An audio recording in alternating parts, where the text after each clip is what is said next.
Yan, good morning. Itong video na to ay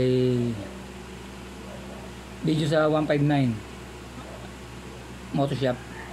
Ako'y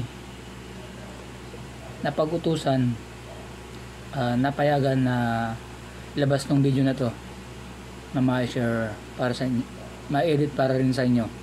Yan, okay. Gawin na natin to.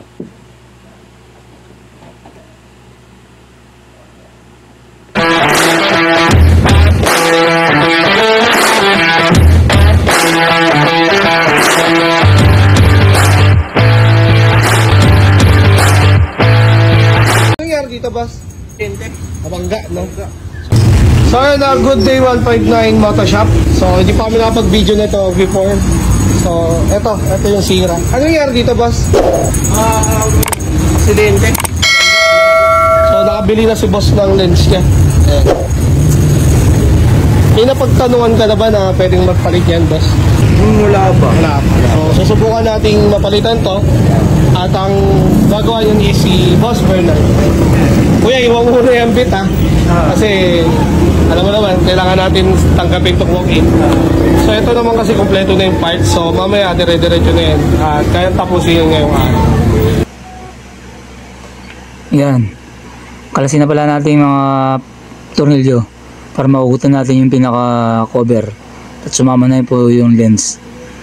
Yan, kinakalas na po. Ayan, tumutulo na yung tubig. Yung pumasok sa loob ng lens kasi basag na siya.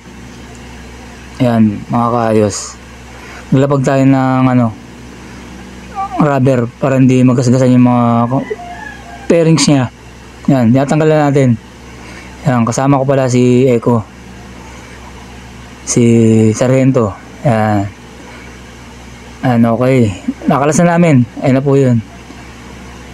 Ayan, bali nilinisan ko yung cover. Ayan po yung binili na may-ari na urig parts na lens. Yan, kinuha ni Sir Mac para bigyan na sa akin. Yan, kapit na natin yan. Yan, nakabit ko na. Tapos yun, pinunasan ko na lang para makintab. Ayos na. Okay. Ayan na, masaya na yung may-ari. Okay. Sira ng motor ko.